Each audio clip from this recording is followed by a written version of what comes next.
again. Welcome to another episode of Azania in Therapy. I'm your host, Tlaka. My guest today, somebody I respect very highly, a man who cares about black people, a son to his parents, a father, an academic, a clinician, and somebody I'm happy to have a conversation with. Please welcome Dr. Kometsi. How are you? I'm real good, thanks. How are you doing? I'm good. I'm especially good because you finally arrived. It took some time. It took some time. I think it's probably over a year. Yeah. Yeah, but I always say everything is made beautiful in its own time. So I'm happy that you are here and we are going to have a wonderful discussion. Sure. Where I wanted to start, right, as I mentioned earlier, is that I find your business card very curious, right? Mm-hmm. There's you put there a black therapist. Yeah. How come?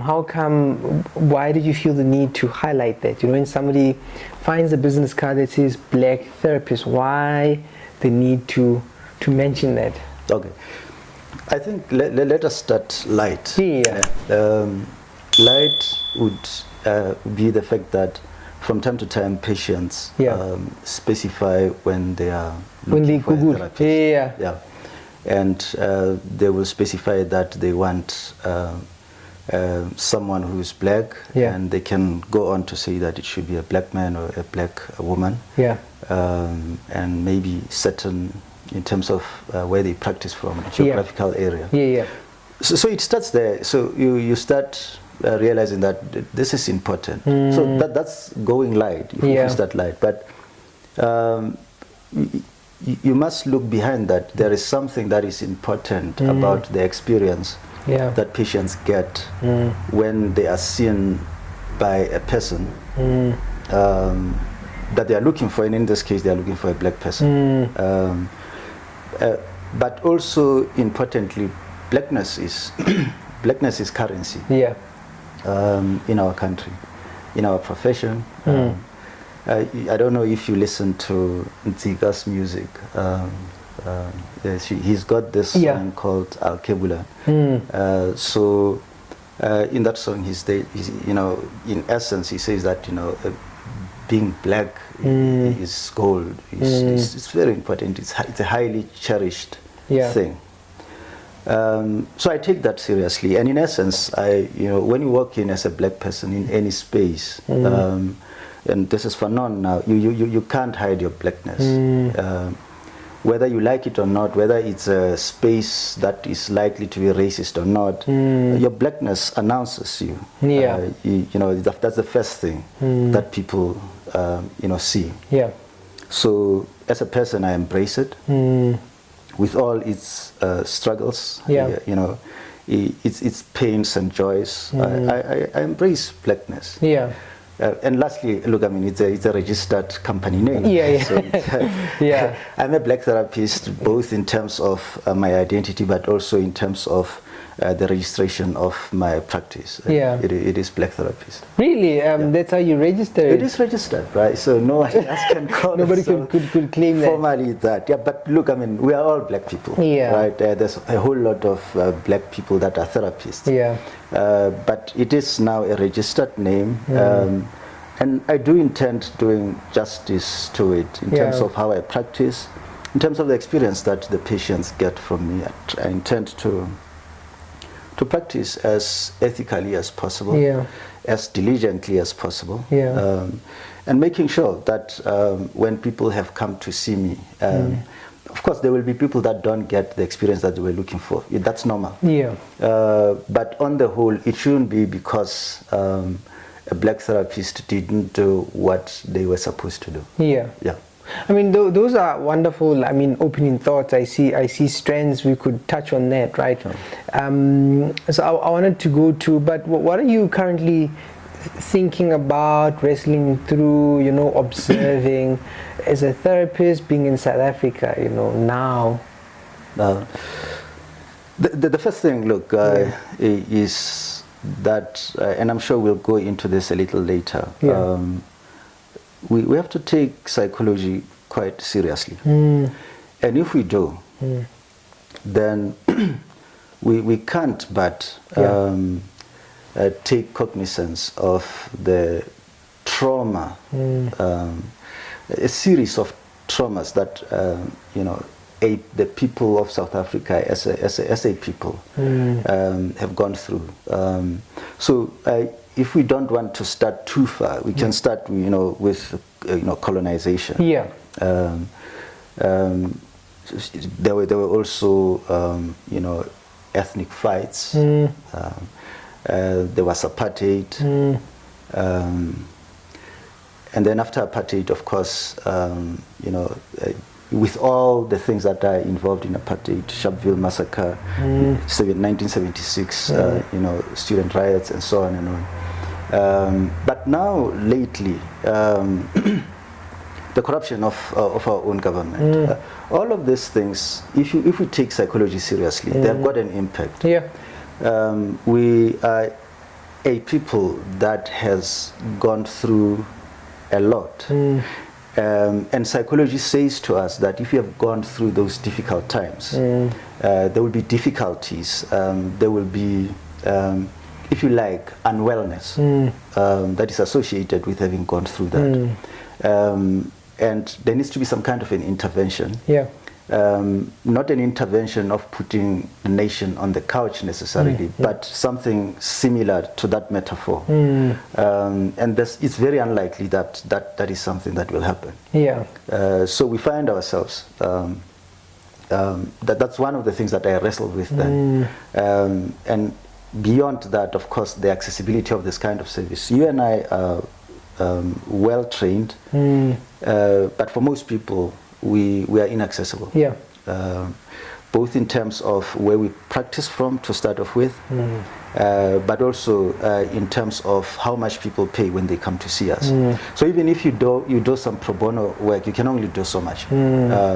So I wrestle with that. But yes, back to black therapies. I think Steve Biko and a whole lot of other people before him, but in our country, Steve Biko came up with an intervention that was supposed to redeem blackness from the shackles of trauma that blackness has experienced. So black consciousness, basically, and self-acceptance and self-valuing, as a person. When I wrestle with that, and I do feel like it is not something that, as a black nation, it's not something that we take too seriously. Our politics are very devoid of ideology at the moment, basically. It's very difficult to see beyond service delivery. What else is there that imbues the black identity with that which makes it attractive, that which inheres pride in it? So I wrestle with those things, and of course, at my age, I wrestle with have I done enough with the time that I've been in this, and with the time that is remaining, will I be able to make any significant contribution really? So I wrestle with those things.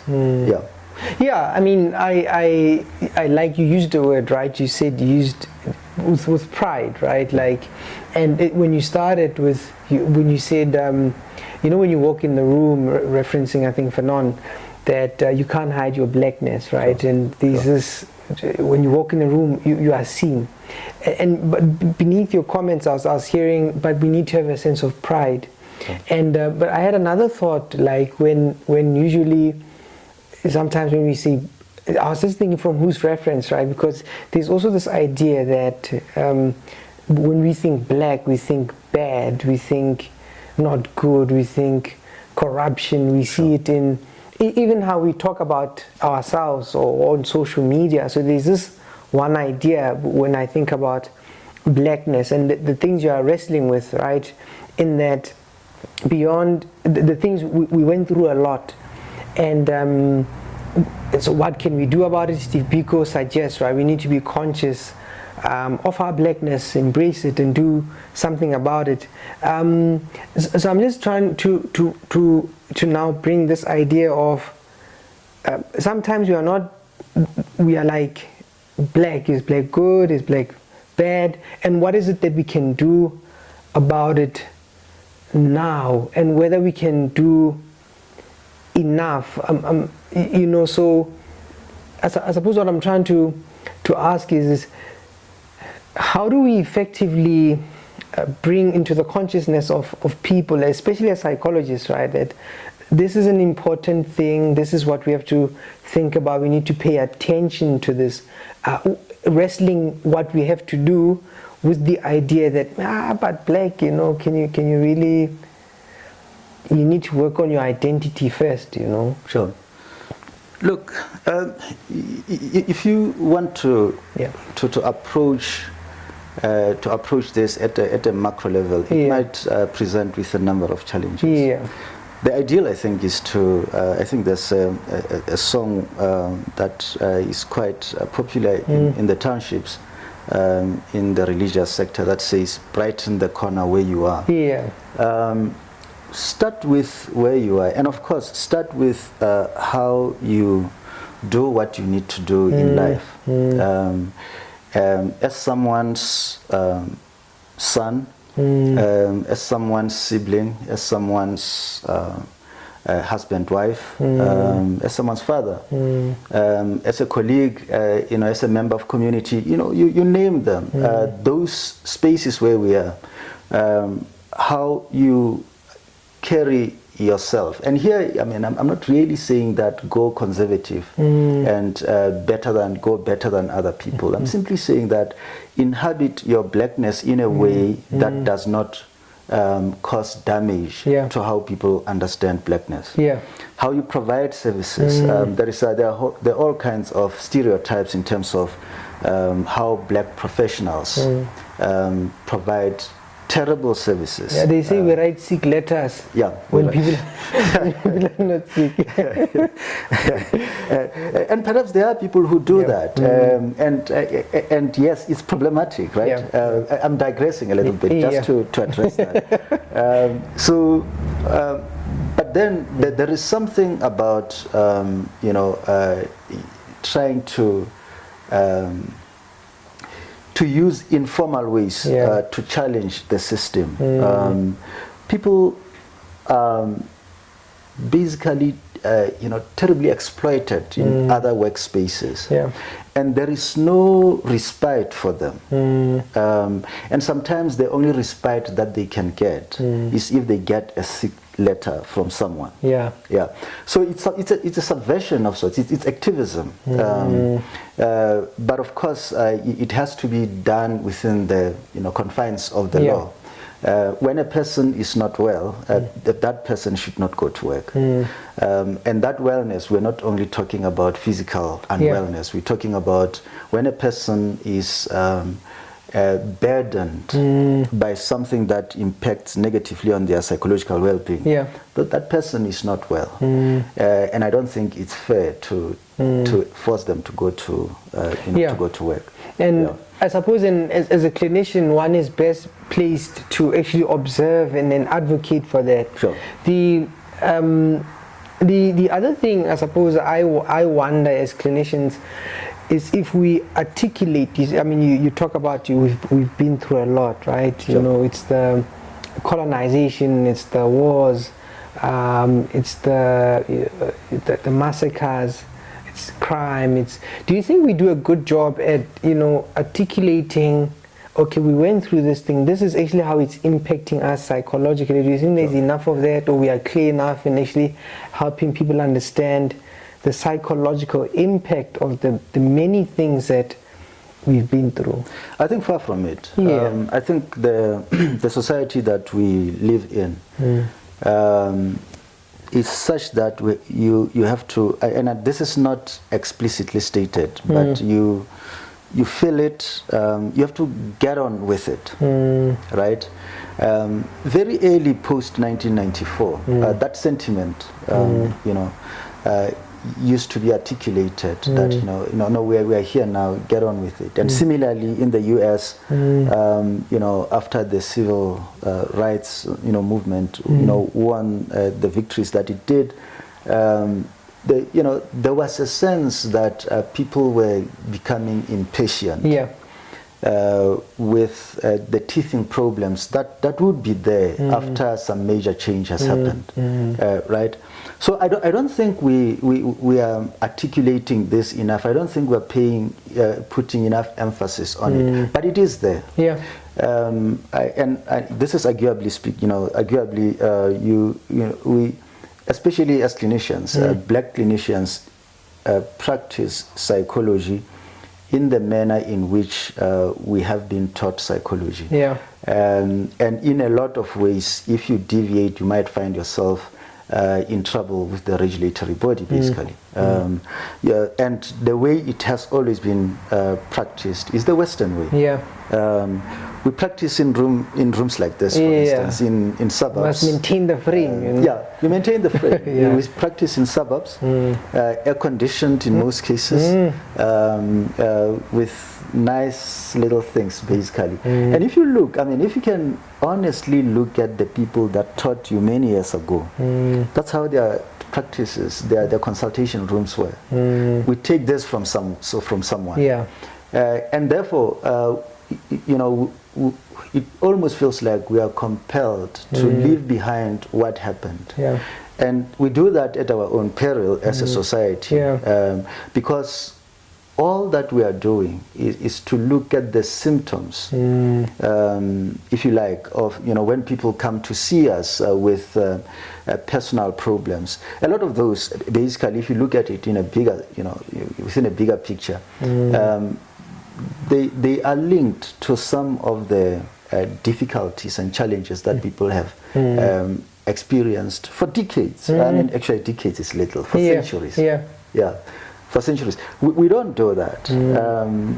Psychoanalysis says that, for instance, and I'm caricaturing psychoanalysis here. I practice from that perspective, and it's very useful.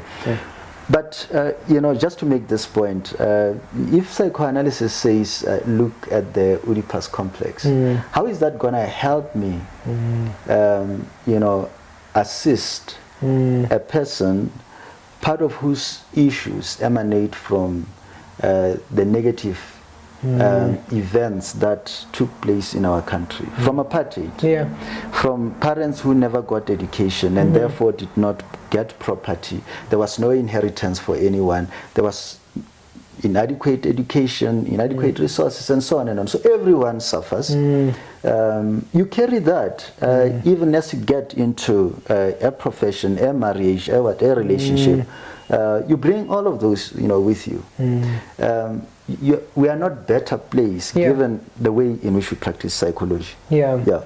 And what would you recommend when you say that? Before I ask you the question, I'm remembering moments. So I've worked in different places, including clinics and townships, and there are these moments when I'm sitting with somebody and they are describing to me the family house. They say we are in the family house. There's 9 of us, and there are people at the back. There's one family, there's 2 families, and there's 3 of them.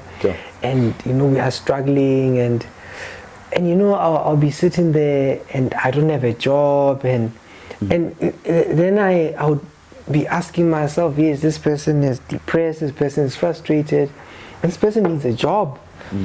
And I feel frustrated by that. I don't know if you've had, where I feel like, I don't know, like how does psychology intervene here, where I feel, yes, I mean, I hear the person, I'm helping them reflect, to understand, but I feel, but is this falling short of, but maybe if we also, does the person need therapy or they need a job? Sure.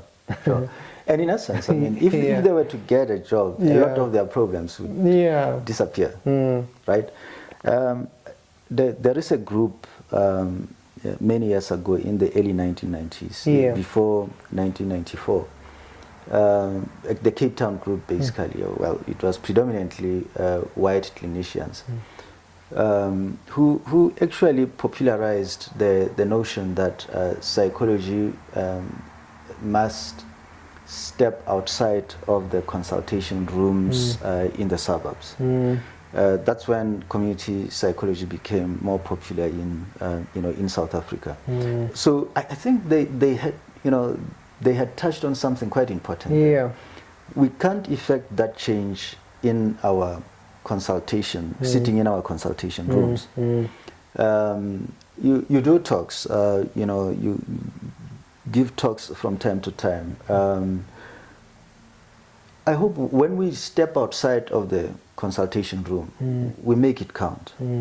That we are quite intentional in conveying whatever it is that we are, that we are going to convey within context. If you have been invited, for instance, to go and talk about psychotic disorders to a particular group, it's fine to go psychiatric about about that, to go DSM and all those things and the courses and what to do. It's fine, and it is important. It is helpful. Yeah. But go a little bit beyond there. That part of the psychosis that we experience today, emanates from some of the dispossessions and the violations that happened in the past. Contextualize that, because it can never be outside of context. Yeah. It can never be that. Some of the psychosis that we experience today is because there is a shortage of psychiatrists, because medicine and psychiatry have for a very long time been exclusively for white people. We don't have, by far, we don't have enough psychiatrists in the country. So people cannot be assisted during early stages of, the onset of psychosis, for instance. So it goes as far as that. Yeah. Yeah. So we can't just limit it to being eloquently articulating the DSM stuff. Yeah. It doesn't. It is not adequate on its own. Yeah. And what's your take on now, this idea of stepping outside the practice, right? Media. Sure. Right? Like I have questions, I think I had mentioned to you at some point. Sure. There's a group of you who've been practicing longer than us, and I for one don't understand why we don't have a lot of content. Sure. Maybe you've got articles. I don't know if people read articles, right? I just wonder about, a group of you who've been around the block, seen things, where you just talk about, help us understand what's going on. I don't understand how come we don't see that very often from psychologists, older psychologists who've been around, where they talk. It's like you must search for the information. Sure. You'll get information much easier from I don't know if I should say pseudo practitioners easily on your platforms, on your social media platforms, but media and us. Why do you think we don't use that space as much as one way also of maybe helping society understand our issues? Sure. There's politics of media as well. So who gets to be to articulate a voice? Look, I mean, it might not be explicitly political, but it is political. Who owns the media house, and what do they want to put out there? Yeah. Right. And one of the difficulties, of course, is that when we are interviewed in certain spaces, I assume we understand the rules of the game. And yes, it is terribly problematic how people use media, today. There are people that, contribute very, in important ways using the media. But there are some of our colleagues, unfortunately, where, you listen and then you cringe. So that's the media. But, in terms of knowledge production, as well, the journals, the people who manage, knowledge production. I don't think we have shifted substantially from how it used to be done. Yeah. In fact, we have perfected, taking on how it used to be done, and now it sort of parades as if it is our own, as if we now are managing the standards that are not our own, that exclude certain ways of producing knowledge. So you probably will not find a lot of that, but there is. I mean, there are colleagues that publish quite substantially. I mean, you and I know Kopano Ratele, who has done quite a lot, Peace Kigua, people like that, who have done a lot in terms of, you know, academic publications and contributing to certain theories and so on and on. So the information is there. We are represented, but of course we need more, a whole lot more, to do that. But again, the legacy of where we come from. I have a family to look after. I can't spend time going to going to write. I need to make enough income to look after my money and to pay. I don't know if this is a controversial concept, but it is there. It's written about to pay the black tax. So and we have to do that. So it is about bread and butter. That you have to look at what is it that will bring in income as compared to contributing to the bigger cost of producing knowledge from a particular sector. Summoned by greater and lesser pleasures, a man decides daily between dirt and treasure. The vigilant ones only stand to fall, but brave are they that heed the call fight. Persistently superior and lesser loves whisper, but safe are they that recognize danger. Victorious is the man who learns to master fire, so learn, dear sir, learn to stand for truth in fire.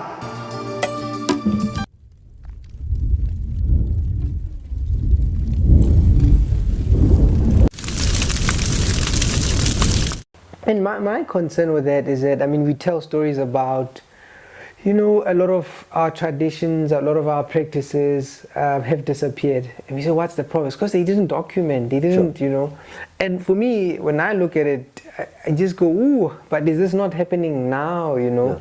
That as we are building our lives, you know, moving from where we used to stay to better places, we're changing our cars, you know, we're getting more comfortable, that we might also we might be forgetting to write that story, to also not take up the space, right? And so those are the things that I worry about. You brought up now Prof. Ratele. Just your thoughts on this Western versus African way of practicing psychology, and what are your thoughts? I thought about it actually this morning, because that's something that you think about all the time, when you're practicing in this space. And my sense, maybe I'm just justifying this, but my understanding is that knowledge need not be localized necessarily. So when there is a discovery or something that has been articulated, you know, be it a philosophical idea and so on and on, it might start in America, but it is, if it is good knowledge, it is not meant to stay there. So whatever it is that we are practicing now might have started somewhere else, but you know, it would be difficult to say that it was meant to stay in Austria if it is a Freudian originated thing, that it was supposed to stay in Austria. It has traveled over time to other places, and we practice it as we understand it. And equally, look, I mean, very, very sadly, you know, one of the most important, well-known cultural concepts that we have produced here is Ubuntu, right? And it seems to stand out, you know, in a solitary kind of way, when there is a lot actually that can be said about our cultures, in Africa, in South Africa, you know. So that is something that has to, you know, have to have a rippling effect, and touch a whole lot of other places and beyond just the black cultures basically. Yeah. I am comfortable, for instance, using the so-called Western psychology, right? And yes, it is Western influenced. However, what would be problematic is to try and practice it the way Freud practiced it in the Victorian age, because even Austria now is very different to the Victorian age that Freud practiced in. Yeah. So you have to adapt. So you have to adapt. What you have learned so that it suits the context within which you work. And part of getting education is not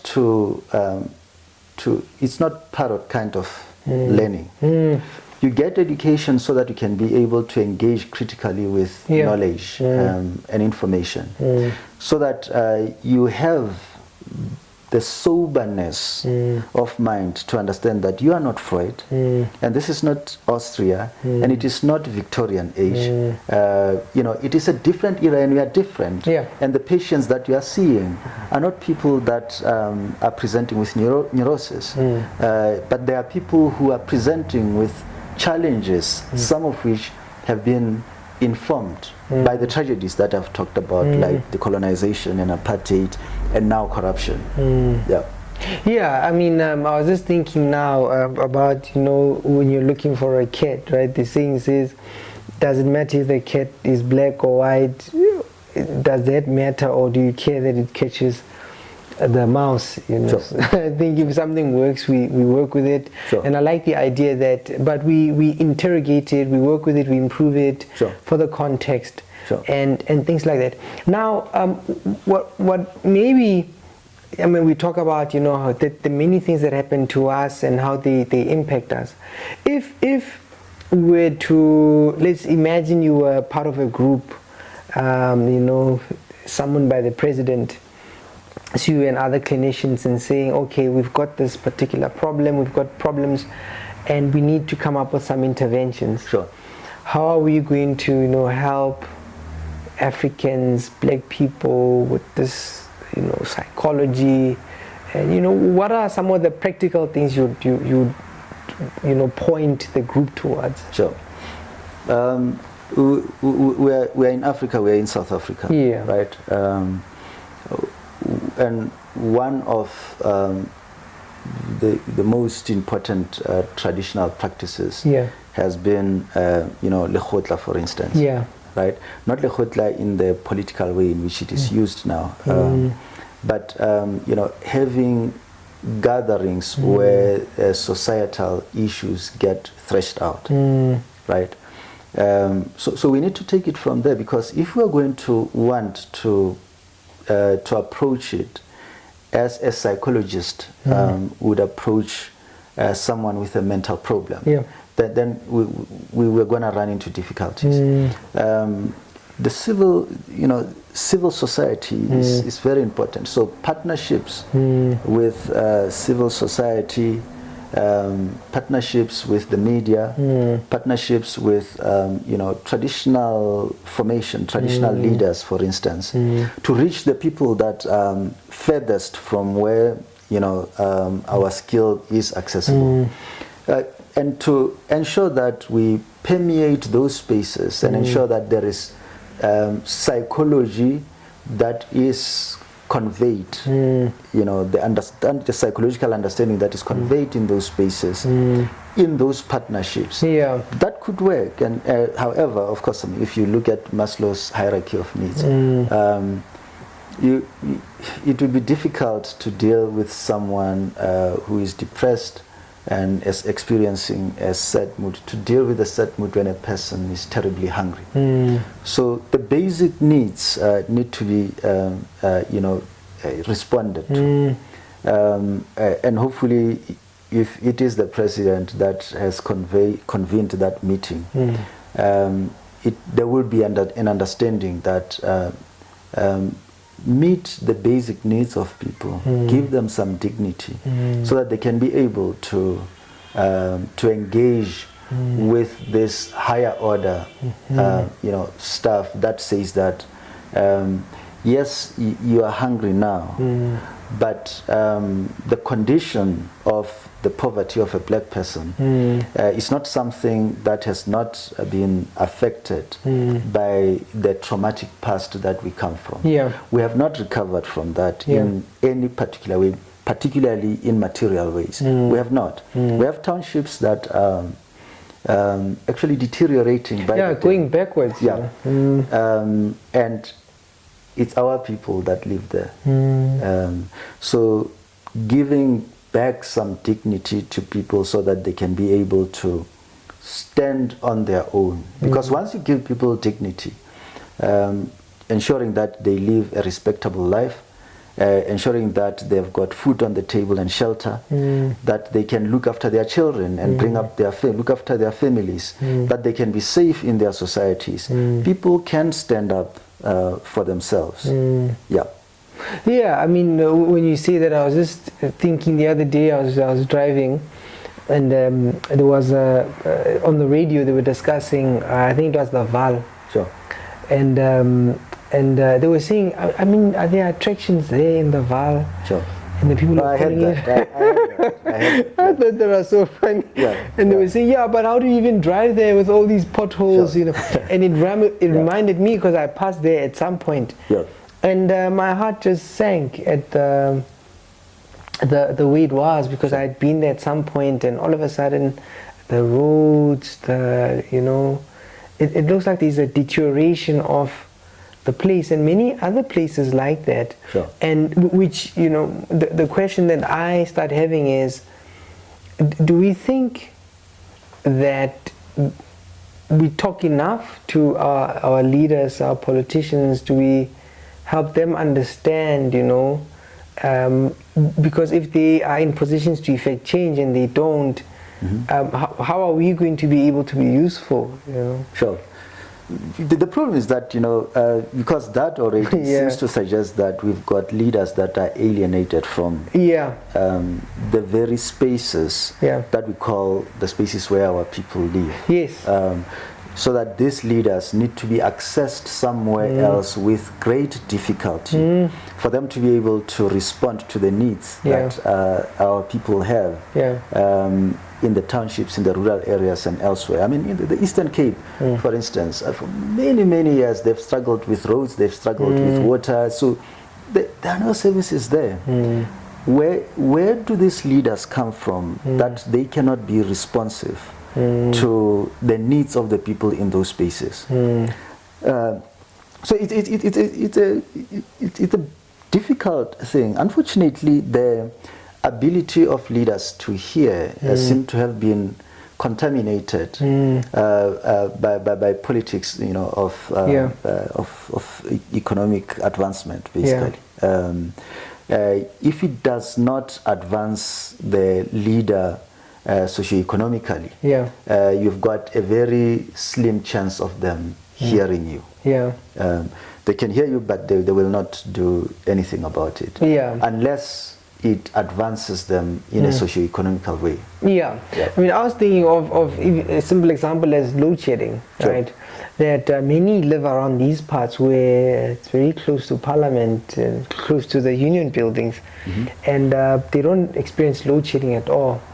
And some don't pay for electricity because they were owing. There was a report that they owe, and then so when people are experiencing that, it doesn't make sense, because it doesn't affect you. So I think there's something to be said with that, but I also think there's something to be said like with business people, that I think once we make a little bit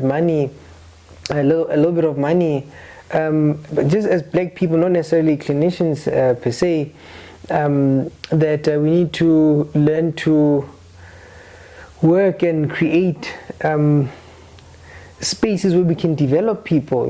I think some of the answers lie in that space for those who have made it to build schools, or we create centers where we can develop people.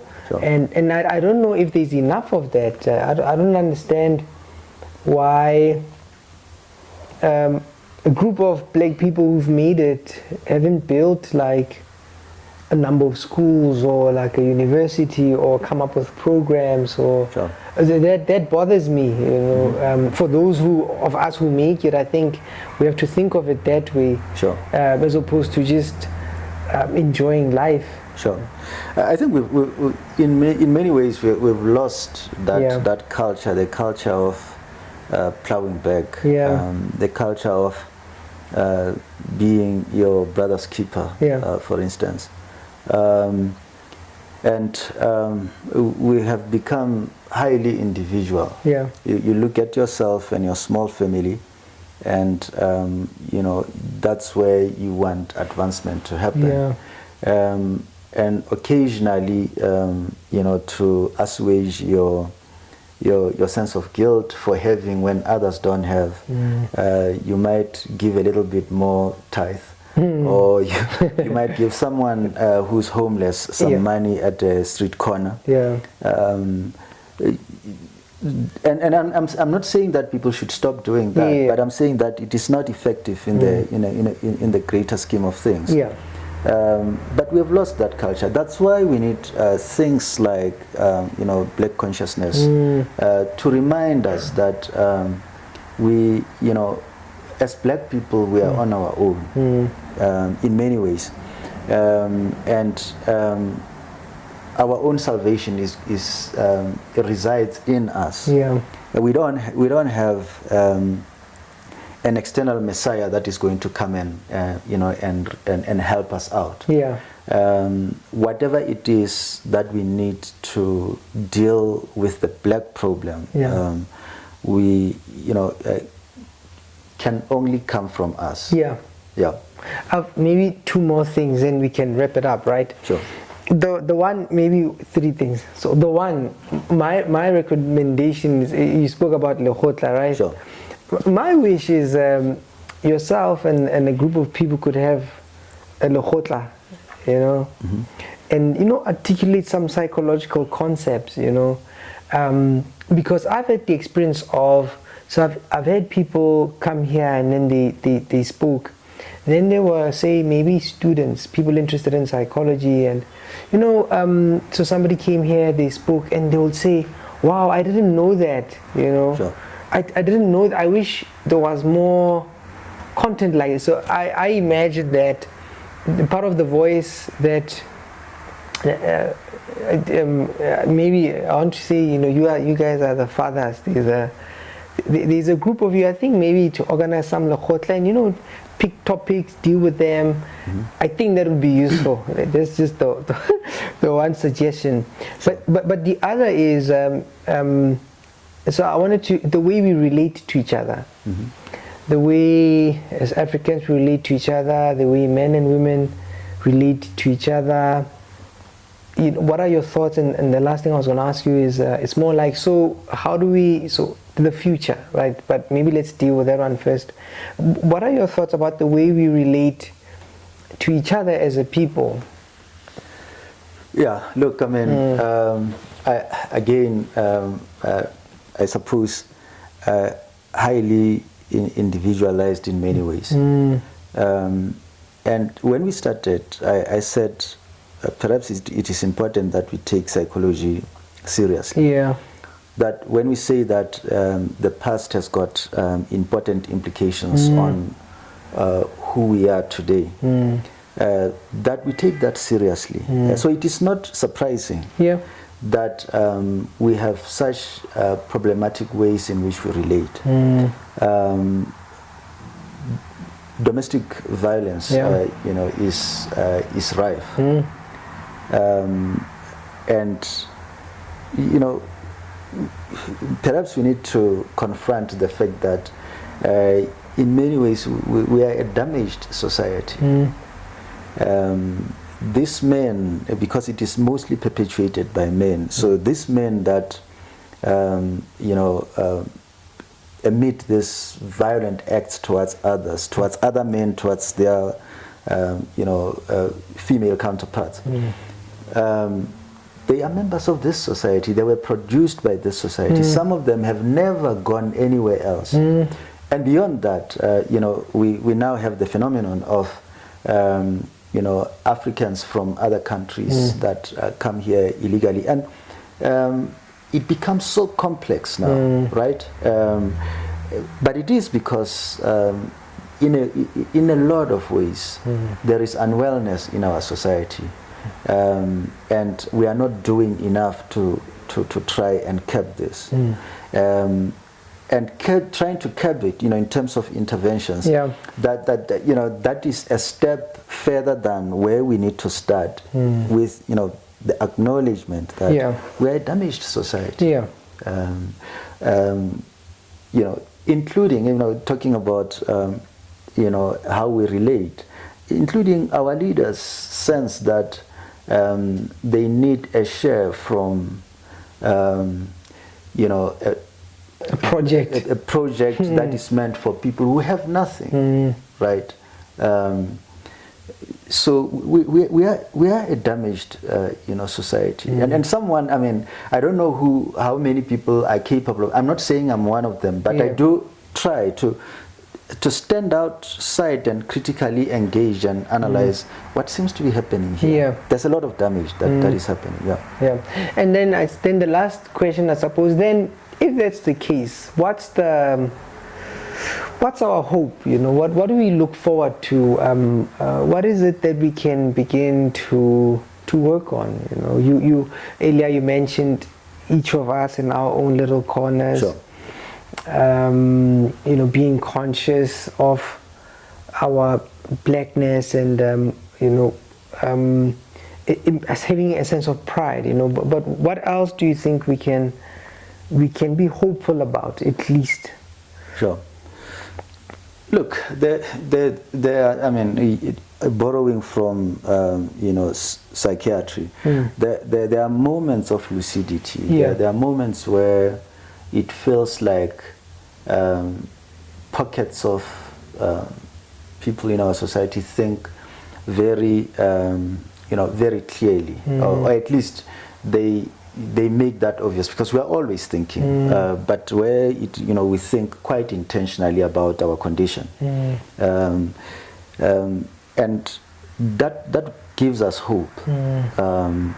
Hopefully, we don't find ourselves swallowed up by the whole movement of moving away from the township, escaping the township as soon as you can, and leaving others and forgetting about them, in the township. So hopefully, during those moments of lucidity, we will be able to do enough, to keep the proverbial struggle going.